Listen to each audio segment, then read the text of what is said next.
যুবকেরা শোনো, আল্লাহ তাআলা আমাদের যে দেহটা বানিয়েছেন, জন্ম থেকে 25 বছর পর্যন্ত গ্রোথ বলক, এই সময়ে কি পড়ে বোঝা যায় না।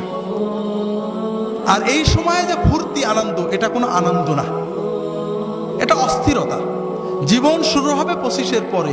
যদি 30 থেকে মৃত্যু পর্যন্ত জীবন পেতে চাও, মৃত্যু নয় জীবন, জীবন মৃত নয়, সত্যিকারের জীবন, যে জীবনে ফুর্তি থাকবে, কর্ম থাকবে, শান্তি থাকবে, এই রকম জীবন পেতে চাও, তাহলে আমার কথাটা একটু মন দিয়ে শোনো। আল্লাহ তাআলা যে নিয়মে বানিয়েছেন, প্রকৃতির সাথে যুদ্ধ করে আমরা জিততে পারবো না, আল্লাহর প্রকৃতিকে মেনে নিতে হবে। আল্লাহ তাআলা আমাদের সৃষ্টি করেছেন, প্রতিদিন 6-7 ঘন্টা তুমি ঘুমাবে, গভীর ঘুম, 1-2 ঘন্টা খেলবে, কঠিন পরিশ্রম, তোমার শরীর ঘেমে রক্ত টকবক করে বেরেনে যাবে। ফুটবল, হাডুডু, ব্যাডমিন্টন, ভলিবল, দৌড়, সাঁতার, এগুলো খেলতে হবে। এরপর 1-2 ঘন্টা আল্লাহর ইবাদত করতে হবে, আল্লাহর সালাত, সিয়াম, জিকির, যতটুকু পারা যায়। তাতে তোমার আত্মা সুস্থ হবে, তোমার মন পরিশুদ্ধ হবে, তোমার আত্মা, মন, দেহ সবকিছু প্রোডাক্টিভ হয়ে যাবে। এরপরে তুমি 4-5 ঘন্টা তোমার 25-এর পরের জন্য কর্ম বা শিক্ষা নেবে। এইভাবে যদি তুমি চলো, তাহলে তোমার জীবন গতিশীল হবে, তোমার জীবন ইনশাআল্লাহ মৃত্যু পর্যন্ত সচল থাকবে। কিন্তু তুমি এখন খেলাধুলো বন্ধ হয়ে গেছে, সারাদিন মোবাইল, ইলেকট্রনিক মিডিয়া, আর খাওয়া তো কি খাচ্ছি আমরা দেখছি। ইউরোপ আমেরিকার লোকেরা কিছু সুস্থ থাকে, ঠান্ডার কারণে ওরা দৌড়াতে হয়, পরিশ্রম করে, আমরা গরমের কারণে ওইটাও করি না।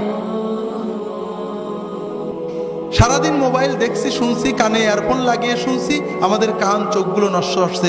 রাতে জেগে জেগে মোবাইল করছি, কথা বলছি, আমাদের ব্রেনটা ক্রেজি হয়ে যাচ্ছে, আমরা বুঝতে পারছি না, তবে আমাদের লেখাপড়া নষ্ট হচ্ছে। কিন্তু সবচেয়ে বড় ক্ষতি হলো অশ্লীলতা, ছবিতে অশ্লীলতা, গানে অশ্লীলতা, সিনেমায় অশ্লীলতা। এই যে কিছুদিন আগে কিং খান গান গেয়ে গেলেন, অশ্লীলতা ছিল না?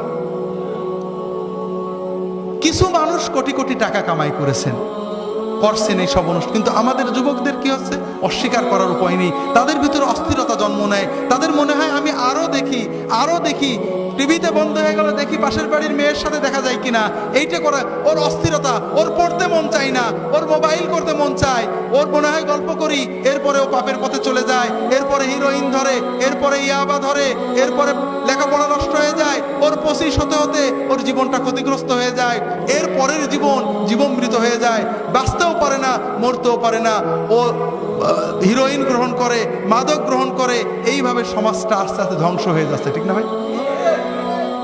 হাজিরিন, আমরা কি অবস্থায় আছি। সেদিন বাসে চড়ে ঝিনাইদহ থেকে যাচ্ছি, এই ঢাকা থেকে ঝিনাইদহ যাচ্ছে চুয়াডাঙ্গার বাস। আমার সামনের সিটে বসে আছেন চুয়াডাঙ্গার 2 জন বা মেহেরপুরের হবেন, গল্প করছেন। আমি তো চিনি টিনি না, তারা গল্প করছেন যে কি বলবো ভাই, এখন এই যে যত ছাত্র নেতা, এই দলমত নির্বিশেষে যত ছাত্র নেতা আছে, যুব নেতা, এদের অধিকাংশ হিরোইন খায়, মাদক খায়, অনেকে মাদক ব্যবসা করে। কথা বুঝেছেন তো? এটা কি উনি ভুল? উনি কিন্তু রাজনৈতিক নেতা, পরে বুঝলাম, যে কোনো দলের। তিনি বলছেন যে এরাই তো কিছুদিন পরে জাতীয় নেতা হবে। কথা বুঝেছেন তো? নেতা হইরা মাদক বিরোধী কনসার্ট করবে, মাদককে না বলুন মিছিল করবে, কিন্তু রাত্রে বাড়ি যে নিজে মাদক নেবে এবং মাদকের ব্যবসা করবে, ঠিক না? তাহলে আমরা কোথায় চলেছি?